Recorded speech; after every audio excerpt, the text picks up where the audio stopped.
Nehemiah की पुस्तक 2 अध्याय 1 वचन से पढ़त हई। अर्थछत्र राजा के 20वें वर्ष के निसार नामक महीना में जब उनकरा सामने दाखमधु रहल, तब हम दाखमधु उठा करके राजा के दिहली। एकरा से पहले हम उनकरा सामने कबो उदास हम ना भइल रहली।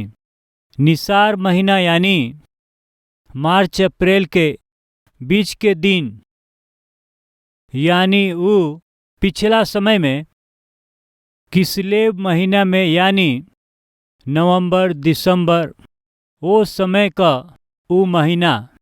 पहला अध्याय दूसरा अध्याय के बीच लगभग 4 महीना बीत गईल बाटे। वो यरूशलेम के शहर पनाह जला दिहल गईल बाटे, वो जर गईल बाटे, फाटक जल गईल बाटे। एकर समाचार सुन के यरूशलेम में रहे वाला यहूदी जौन परमेश्वर के लोग कहल जालन, बहुत दुख और क्लेश में बाणे। ये बात के जान के नेहमिया बहुत रोवले। जेकर कर्म उ भोगिए उ सोच सकत रहले, जेकर कईल गईल पाप उ अनुभव करी ऐसन उ सोच सकत रहले, बाकी ऐसन सोचे वाला आदमी ना रहले। उ प्रेमी व्यक्ति हवन, जेकरा से उ प्रेम करेलन, उ कष्ट में बाणन। ई जान के परमेश्वर का प्रेम कईल नगर जल गईल बा, ई कह के परमेश्वर के प्रेम कईल गईल शहर पनाह जरा दिहल गईल बा, ई कह के नेहमिया जब सुन ले तो चुप ना रह पावले। कारण ई बाटे कि उ परमेश्वर से प्रेम करत रहले। जे परमेश्वर से प्रेम करेला उ परमेश्वर के राज्य के हो सकेला, परमेश्वर के काम के हो सकेला, सेवकाई के हो सकेला, नगर के हो सकेला, उ प्रेम करी हैं। नेहमिया परमेश्वर के नगर यरूशलेम के प्रेम कैले, परमेश्वर के प्रजा यहूदियन से उ प्रेम कैले, वो नगर से प्रेम कैले। यही खातिर ओकरा खातिर बहुत रोवले और प्रार्थना भी कैले। जेकरा के हमनी का बहुत प्रेम करे लीजा, ओकर कुशलता के चाहे लीजा, उनकरा खातिर प्रार्थना करे लीजा, जरूरत पड़ला पर उनकरा खातिर हमहन बहुत रोवे लीजा। नेहमिया के भीतर ये अद्भुत गुण के हमहन देखे लीजा। 4 महीना तक बिना थकले मजबूती के साथ, आशा के साथ, एक तरफ नौकरी करत, दूसरा तरफ उपवास करत, उ बोझ से प्रार्थना कैले। 1 हफ्ता प्रार्थना करके छोड़ दिहल, उ ऐसा ना रहल। हमन से कुछ लोग सामना करल दुख और तकलीफ के कारण ही वो वर्तमान समय में 1 दिन या 2 दिन बड़ा आवेश में आके वो प्रार्थना कर देवेलन, और कुछ लोग 1-2 सप्ताह बड़ा मजबूती से प्रार्थना करेलन, और कुछ लोग कुछ दिन के चुन के 1 हफ्ता, 21 दिन या फिर 40 दिन, ये तरह सप्ताह और दिन के चुनाव करके प्रार्थना करेलन। बाकी परमेश्वर के पास से उत्तर मिलना में देरी भइला से वो अपना आशा के अनुसार प्रतिफल ना पावला से वो जौना विषय खातिर प्रार्थना कैले, उनकरा आशा के अनुसार जवाब ना मिलला से वो थक जाले, प्रार्थना कैल छोड़ देवेलन, प्रार्थना के वो तिरस्कार करेलन जा। नेहमिया ऐसन व्यक्ति ना हवे। नेहमिया के प्रार्थना का एगो मजबूत कारण बा। उनकरा करे वाला प्रार्थना के निश्चय जवाब मिली। वो विश्वास से प्रार्थना कैले। प्रभु यीशु मसीह भी यह बतौले हमें, जब तू प्रार्थना कैले बड़ा, प्रार्थना करेला, तू जौन प्रार्थना कैले बड़ा ओकर जवाब प्रभु दे दिल बड़ा। वो विश्वास से प्रार्थना कर, तब तोहके दिहल जाई, ई कह करके। नेहमिया एगो बहुत दृढ़ व्यक्ति हवे। उनकरा कल गई प्रार्थना का जवाब अपना आँख से देखला तक हिम्मत से वो प्रार्थना करेला, ये हमनी के समझ में आवेला। उपवास रख के प्रार्थना कैले, रो करके वो प्रार्थना कैले, बोझ के साथ वो प्रार्थना कैले, वो बहुत रोवले, लंबा समय तक वो प्रार्थना कैले। अब का करत हम देखल जाई। 4 महीना बीतला के बाद वो राजा के सामने जाके पियाऊ के रूप में अपना पदवी में सरकारी नौकरी करत समय वो राजा के दाखमधु पिए के बाटे। यही खातिर से जब वो देखले तो नेहमिया तैयार रहले। नेहमिया फुर्तीला व्यक्ति हवे। राजा के कौन वस्तु कब चाही ई ध्यान देवे वाला व्यक्ति हवे। नौकरी करे वाला आत्मिक लोग रउआ फुर्ती से काम करी, परमेश्वर चाहेलन। और सेवा में हिस्सा लेबे वाला रउआ के फुर्ती से काम करे वाला होखे के बा। यदि रउआ बाइबल में ध्यान से उत्पत्ति से प्रकाशित वाक्य तक आखिर तक रउआ देखब तो परमेश्वर वही लोगन के इस्तेमाल कैले बाड़न जवन वही लोगन के परमेश्वर उत्तम स्थान देले बाड़े। केकरा के जानत हई? जवन लोग फुर्तीला बाड़े वही लोगन के। फुर्तीला लोग का करेलन? मेहनत से वो काम करेलन। मेहनत से काम करे वालन के परमेश्वर पसंद करले। बात करूँगा मत भूली। जे आलसी बा, जे खाऊ बाटे, जे पेटू बाटे और जे हमेशा सुतल रहेला, परमेश्वर आशीष देले होखे, बरकत देले होखे। बाइबिल में कहीं ना देखेलिन जा आलसीपन कंगाली के लेके आवेला कहला से ओकरा के छोड़ द कह के कितने ही बेर बाइबल में चेतावनी दिहल गईल बाटे। यदि हमहन में केहू के मेहनत करे के स्वभाव नइखे तब मेहरबानी से रउआ अपना मानसिकता के बदल नहीं, काहे कि ई परमेश्वर की नज़र में रउआ नहीं आ पावत। परमेश्वर के दृष्टि के रउआ आकर्षित नहीं कर पावत। हमेशा खाए वाला, हमेशा घूमे वाला, हमेशा बिस्तर में लुढ़के वाला परमेश्वर के दृष्टि में आवे के चांस नइखे। जितना ज़्यादा समय रउआ बिस्तर में पड़ल रहबा उतना परमेश्वर से रउआ दूर रहब। ए सच्चाई के रउआ मत भुलाई। यदि हो सके तो रउआ में केहू बीमार पड़ल होखे तो उनके बिस्तर में रह के पड़ेला। हम एकरा बारे में नहीं कहत, बाकी स्वास्थ्य अच्छा होके, सब अच्छा होके, आलसपन के स्थान दे करके दिन भर बिस्तर में ही पड़े रहे वालन के विषय में हम बोलत हई। नेहेमिया एगो कामकाजी आदमी हवे। नीति वचन में हम पढ़े लीजा कि काम करे वाला के अनमोल वस्तु मिलेला। जब राजा दाख मधु पियल चाहले तो एवर रेडी नेहेमिया हमेशा तैयार रहत रहलन। तुरंते दाख मधु राजा के दिहले। ऐसे दाख मधु देत समय में जब राजा नेहेमिया के देखलन तो पता नहीं काहे नेहेमिया के मुंह हमेशा खुश रहला, जैसे शांत ना रहल। हमेशा के समान वो आनंदित ना रहले। देखी जा का भइल। निसार नामक महीना में जब उनकरा सामने दाखमधु रहल तब हम दाखमधु उठा के राजा के दिहली। एकरा से पहले हम उनकरा सामने कबो उदास ना भइल रहली। हमहन में बहुत से लोग पता नहीं काहे जब देखा उदास रहलन जा, जब देखा उनकर मुंह रोला जैसे रहेला। ई का बाटे तोहार मुंह हमेशा रोला जैसा रहेला? ऐसन पूछला से उ लोग कहेलन हमार मुंह यही बा। ऐसे ही बोलेलन। मेहरबानी से ध्यान दें, चेहरा के स्थिति मन के परिस्थिति के प्रकट करेला। यदि रउआ गुस्सा में बानी तो रउरी चेहरा पर दिखाई देई। रउरी हृदय में यदि दया बा तो रउरी आंख से उ चमकी। रउरी हृदय में आनंद भइला से उ रउरी चेहरा पर दिखाई देई। यही से चेहरा रउरी हृदय का सूचक हवे। रउरी हृदय के स्थिति के राउर चेहरा बता देवेला। वही दिन राजा नेहेमिया के देख के उ कहत हमें, नेहेमिया तोहार मुंह काहे उतरल बाटे?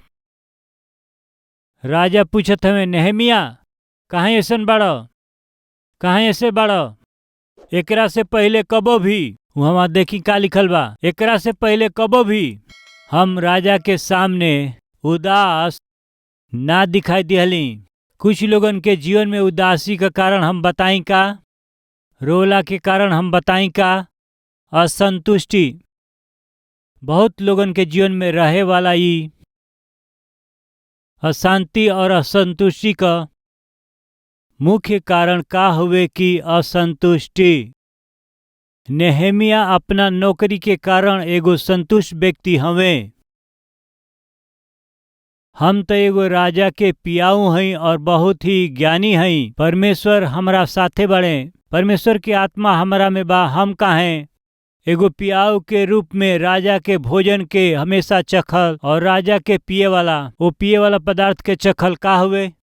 अब तक हमके तो मंत्री के रूप में उत्तम प्रमोशन के पा लिहल चाहत रहे।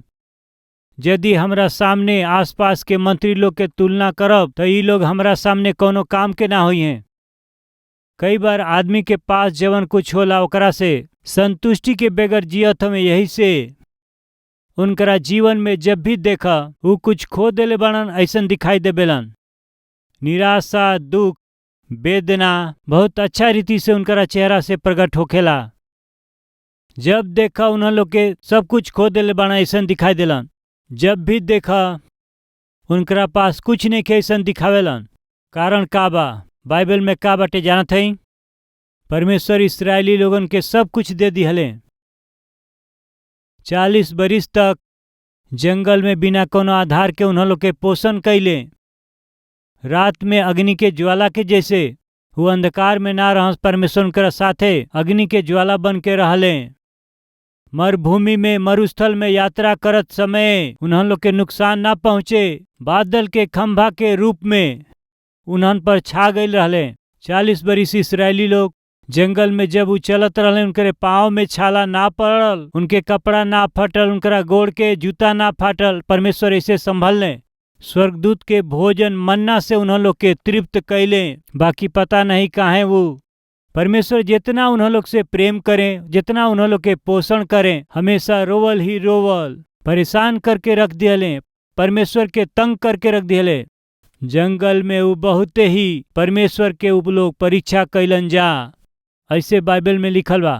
बार बार वो पिछला जीवन के याद करके, वास्तव में उनकर पिछला जीवन का जानत ही रवा। निर्गमन ओकर पहला अध्याय पढ़ला से मालूम चल जाई। लगभग 400 साल इस्राएली लोग फिरौन के शासनकाल में कठिन परिश्रम करके गुलामी के जीवन बितौला के स्थिति। फिरौन के जरिए दिहल गईल कठिन वो विधि के, कठिन नियम के पालन ना कैला के परिस्थिति में, गुलामी के जीवन ना जियला के परिस्थिति में जब वो लोग रोवत रहे, तब उन्होंने लोग का रोवल परमेश्वर तक पहुंच गई। अपना संतान के रोवल सुन के परमेश्वर तरस खैले। गुलामी में रह के कठिन परिश्रम करत समय तड़प करके रोवे वाला अपना संतान के छोड़ाए के बाद परमेश्वर कह के मूसा के मिस्र देश में भेजले। परमेश्वर के सामने अपना चमत्कार के वो दिखा करके 10 बार फिरौन के सबक सिखा के अपना प्रजा इस्राएली प्रजा के गुलामी के वो बंधन से परमेश्वर उन लोग के छोड़ौले। दूध और मधु बहे वाला देश में हम तो हम लोग के अगुवाई करब आवाजा, ई कह के सब लोगन के मूसा के जरिए वो मिस्र देश से वो बाहर लेके अइले। ऐसे वो बाहर ले अइला के बाद में गुलामी से छोड़ा वाला परमेश्वर के महिमा कैला के बदले में वो लोग परमेश्वर के बहुत ही दुखी कैलन जा, खीस दियावलन जा। कैसे रिस दियावलन जा कहला से वो बार बार मिस्र देश के विषय में बात करत रहलन जा। का बाटे मन्ना हमनी खातिर? जब हमनी के मिस्र देश में रहली जा, वहाँ के खायल गेल मांस हमनी के याद आवताटे। मिस्र देश में जब रहली जा, हमहन के समृद्धि याद आवत बाटे। मिस्र देश में जब रहली जा तो हमनी के खायल खीरा और खरबूजा, कांकर और प्याज, ये सब हमनी के याद आवता। सच बा प्रिय, जब ये लोग मिस्र में रहलन वो समय में सच में ये लोग एक तरह के चीज के खैले रहलन जा का? ना प्रिय लोग, कठिन परिश्रम करे वाला ये लोग गुलाम रहलन जा। कितनो ही परिश्रम करो जा, पेट ना भरला के दिन परिस्थिति में रहलन जा। पता नहीं काहे बीतला समय में जैसे अच्छा जीवन जियले बनल जा, बीतला समय में जैसे राजमहल में जीवन बितौले हुए, अब कष्ट उठावत हवन जा। परमेश्वर से ऐसन व्यवहार कैला से परमेश्वर सह ना पौले। परमेश्वर के इतना क्रोध आयल कि परमेश्वर इन लोग के जंगल में नाश कर दी है। इतना क्रोध आयल, मूसा जाके बहुत पापी जीवन बिताए वाला इस्राएली लोगन के और परमेश्वर के बीच में मध्यस्थ बनले। मूसा के कल गई विनती के कारण वही दिन परमेश्वर इस्राएली लोगों के नाश ना करके बचवले। हम का बतावल चाहते हैं कि वो कितना धन्य बाड़े लोग। यहोवा जवना प्रजा के ईश्वर हमें, धन्य हमें, ये कितना धन्य हमें इस्राएली लोग फिरौन यानी वो दिन में पूरा विश्व भर में प्रधान राजा के रूप में जानल गए, मिस्र पर राज्य करे वाला महाराजा। मूसा जा करके ये प्रजा के जंगल में ले जा करके यहोवा के उपासना करे खातिर जाए द, ऐसे कहला से राजा का कहले जानत हई, यहोवा के उपासना करे खातिर ये प्रजा के लेके जाए कहत हव त वास्तव में यहोवा के हवे? यह तरह से फिरौन प्रश्न कैले, यहोवा के ह? उनकर उपासना करे खातिर हमरा गुलाम खातिर हमके काहे भेजे के बाटे? यहोवा के हवे? इहे उ सवाल करत हमें 5वां अध्याय 1 पद में, यहोवा के ह?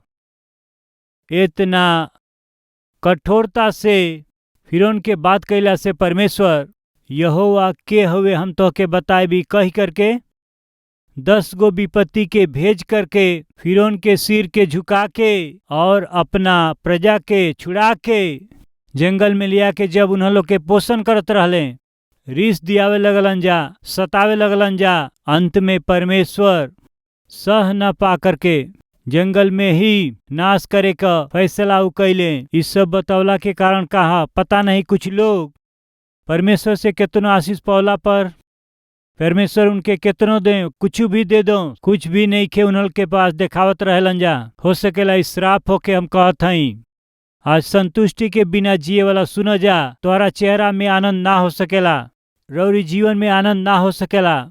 जब देखा परेशानी, जब देखा रौरी चेहरा में संघर्ष ही दिखाई दे। प्रिय भाई और बहन लोग, बाइबल बतावेले कदाचित रात के रोवे के पड़े, परमेश्वर हमनी के सवेरे आनंद के दे के अनुग्रह करिए। बाइबल बतावेले यस, आनंद से भरल समय भी होखेला, आंसू बहावे वाला समय भी होखेला जीवन में, बाकी मत भूली ये सब के बीच में परमेश्वर हमनी के शांति दी है। पौलुस और सिलास अद्भुत रीति से प्रभु के सुसमाचार सुना के फिलिप्पी नगर से वो लोग जात रहे।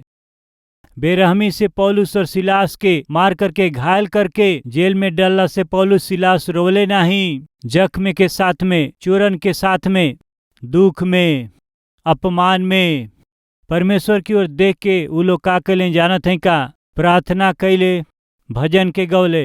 एगो आदमी कब भजन गावेला? यदि तो हम लोग में केहू आनंदित होके तो वो भजन गावे, यानी जे आनंदित होला उहे भजन गावेला। जब रउआ केहू के देखेली गाना गावेला तो रउआ कहिला, काहे भाई बड़ा गीत गावत हो, बहुत आनंदित बाड़ा, खुश बाड़ा। गाना गा के वो अपना आनंद के प्रकट करेलन। वही दिन पौलुस और सिलास के जेल में गाना गावल कैसे संभव भइल? आज हमनी के जेल में बंद कर देले बाना, बाकी एक दिन आवे वाला बाटे ये सगरी जंजीरन के तोड़ करके जेकर सेवा करेली जाऊ परमेश्वर छुड़ई है। ई विश्वास उन्हन लोग के जीवन में रहल, वही से ही भजन गा सकले। प्रिय भाई और बहन लोग, आज रौरी जीवन में जवन जंजीर बाटे शीघ्र ही परमेश्वर ओकरा के तोड़ी है। यही से आनंद से प्रभु के स्तुति करी, आनंद से प्रभु की आराधना करी, आनंद से प्रभु के धन्यवाद करी। बाइबल में वह देख ली जा, का खाए के, का पिए के, का पहने के, एकर चिंता मत करा जा। ये सब के बारे में अन्य जाति लोग यानी जेकर परमेश्वर ना हवे चिंता करेलन जा। हमनी के पास परमेश्वर बाने, चिंता कैला के जरूरत नहीं खे, फिक्र कैला के जरूरत नहीं खे। आज हमनी में से बहुत से लोग worry worry worry worry worry चिंता चिंता चिंता करत हमें। सेहत के विषय में चिंता, बच्चन के विषय में चिंता, कर्ज के विषय में चिंता, भविष्य के विषय में चिंता, उनका विवाह के विषय में चिंता, तरह तरह के चिंता में आज मनुष्य निश्चिंत रह के चाहे मनुष्य के चिंता करत बाटे। एकर कारण का बाकी हाँ, जवन अनंत जीवन के आधार बाणे वो परमेश्वर पर विश्वास नहीं खन करत। यही से रउआ में से कितना लोग परमेश्वर पर विश्वास करेला? हाथ दिखावे। तो फिर चिंता मत करी। जेकरा पास परमेश्वर नहीं खन वो चिंता करेलन, जेकरा पास परमेश्वर बाणा वो चिंता ना कर सकेलन। ई बाइबल बतावेले। वही दिन नेहेमिया जब वो राजा के पास उपस्थित रहले, कोनो दिन भी चिंता करके, कोनो दिन भी निराश अवस्था में ना दिखाई दिहलन, बाकी वही दिन वो अपना निराशा के छिपा न पौले। नेहेमिया अपना दुख के और अपना वेदना के वो छिपा न पौले। कौना विषय में वो वेदना, कौना विषय में वो दुख रहल। हम खरीदल चाहत रहली जी वो घर के, दूसरा लोग खरीद लिहले जी। ई कह के रोवे वाला बाड़े। निश्चय वो नौकरी हमरा के मिली, सोचली हमरा रूममेट के मिल गई। रोवे वाला रहेलन। वो साड़ी हम ही खरीदब, उतने में केहू आकर के ले लिहल, खरीद के लेके चल गए। चिंता, हम बताओ थी हमनी के जीवन के चिंता कौना तरह के बा बताई। बेकार के चिंता। आज रउरी जीवन में रहे वाला दुख के, चिंता के और वेदना के कारण का बा बताई। काहे रउआ चिंता करेला, काहे रउआ रोइला, काहे रउआ दुखी होत रहिला, काहे रउआ आंसू बहाइला, काहे रउआ सोचत रहिला, काहे रउआ दुखी होत रहिला। ये दुख और चिंता और वेदना का पीछे रहे वाला कारण का बाटे। संसार से संबंधित बाना, उस शरीर से संबंधित बाना, रउरी आनंद से, रउरी सुख से, रउरी समृद्धि से संबंधित ही बाना। उहे बना रउरी रोला के कारण, नेहमिया के रोला के कारण, नेहमिया के दुख के कारण ई ना हुए। नेहमिया के दुख के, नेहमिया के वेदना के कारण का रहे। परमेश्वर जेकरा से बहुत प्रेम कैले, यरूशलेम का उ नगर जल चुकल बाटे। जौना नगर में परमेश्वर कहले कि हम नजर अपना लगा के रखब, उ कहले जौन प्रतिज्ञा कैले वो नगर के जरा दिहल गईल बाटे। जहाँ हमार मंदिर बनावल जाके वहाँ कल गई प्रार्थना पर हमार कान लागल रही। ई सुलेमान से परमेश्वर वादा कैले, उहे मंदिर जरा दिहल गईल बाटे। कौना विषय के चिंता, कौना विषय के दुख, कौना विषय के वेदना नेहमिया के दिल में रहे जानत हई। परमेश्वर के लोगन के विषय में वो रहे, परमेश्वर के नगर के विषय में, परमेश्वर की सेवा के विषय में वेदना। आज वेदना करे वाला, चिंता करे वाला और दुखी रहे वाला भाई और बहन लोग, कौन विषय में और वेदना। प्रमोशन ना मिलल वही से, वेतन ना बढ़ल यही से, रउआ जौन सोचली वो स्थिति में रउआ पहुँच ना पौली। जौना से शादी होके के रहना भइल, रउआ जौना घर के विषय में सोचली ओके ना खरीद पौली यही से का। रउआ जौन चाहली वो कार खरीद ना पौली का बार और वेदना, केकरा खातिर और चिंता। आज बहुत से लोग निराशा में बाड़े, बहुत से लोग दुख में बाड़े, बहुत से लोग तकलीफ में बाड़े। आज कैसन और वेदना, वो दुख के कारण का बा। उस दिन नेहमिया के दुख के कारण जानत हई, उनकर मन परमेश्वर से लिपटल बाटे। यही खातिर से परमेश्वर के दुख उनकरा मन में भी रहल। केकरा खातिर राउ रोवल, रौरी सुख खातिर, रौरी समृद्धि खातिर, रौरी खुशी खातिर रोवत हई रउआ, बाकी परमेश्वर के राज खातिर और परमेश्वर के लोगन खातिर, परमेश्वर की सेवा खातिर और परमेश्वर के भवन के खातिर रउआ आंसू बहाए वाला उठे के बा, खड़ा होके के बा, आवे के बा।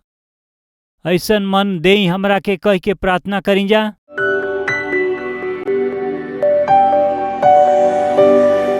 महान पवित्र प्रेमी परमेश्वर पिता, हमनी से सीधा और साफ रीति से बात कैला खातिर धन्यवाद। हर एक आत्मिक व्यक्ति के आत्मा के फल के वो काम में देखावेलन। आत्मा के फल प्रेम हवे पिता, वो प्रेम से रहुआ हमके भर देई। प्रेरित पौलुस कहले कि प्रेम से रहे खातिर हमेशा यत्न कर जा, प्रयास कर जा। प्रेम हमनी के विवश करेला कि हमनी का प्रार्थना करी जा। वो प्रेम हमनी के विवश करेला कि हमनी का व्याकुल होकर के प्रार्थना करत हई जा। हमहन के सामर्थ के साथ रहुआ खातिर के वो उपयोगी होके के हमनी के सिखावेला। वैसन प्रेम से पिता हमनी के भर दें ये चाहत हई जा। आज ये प्रार्थना में सहभागी होके वाला हर एक जना के दर्शन दे के एकांत में, अकेले में, रौरी उपस्थिति में घुटना टेक के हर एक दिन प्रार्थना करे वाला योद्धा के रूप में रउआ बदल दें। यीशु के नाम से मांगत हई, हे पिता, आमीन।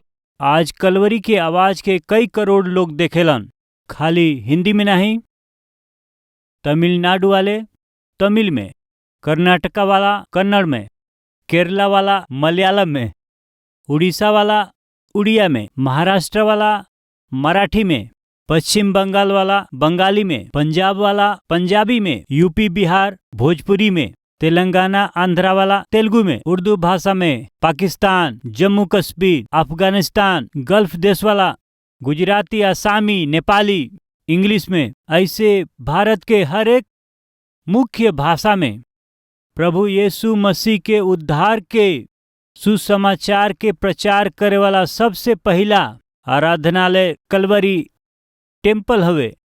काहे हमनी के इतना मेहनत करत हई जा, काहे हमनी के सुसमाचार के इतना भाषा में प्रचार कैला के प्रयास करत हई जा। ध्यान से सुनी जा, रोमियो के पत्री 10वां अध्याय 13वां वचन, काहे कि जे केहू प्रभु यीशु मसीह के नाम ले ऊ त उद्धार पाई है। के उद्धार पाई?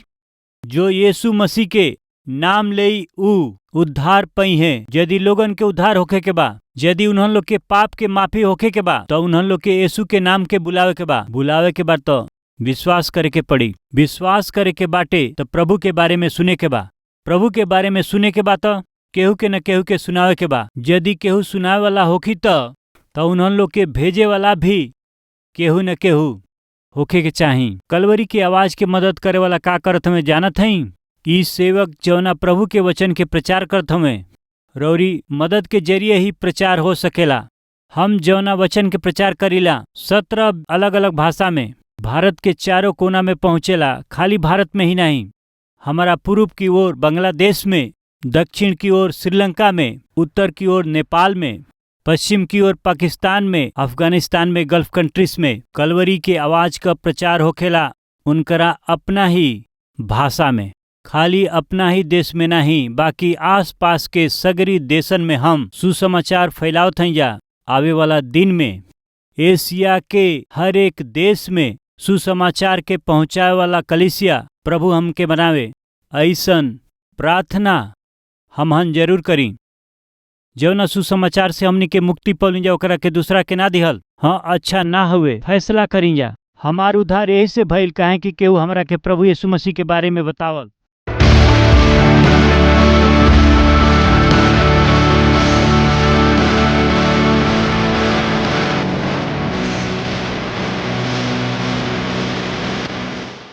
हमार पता बा Calvary, post box number 30, Kukatpally, Hyderabad 72।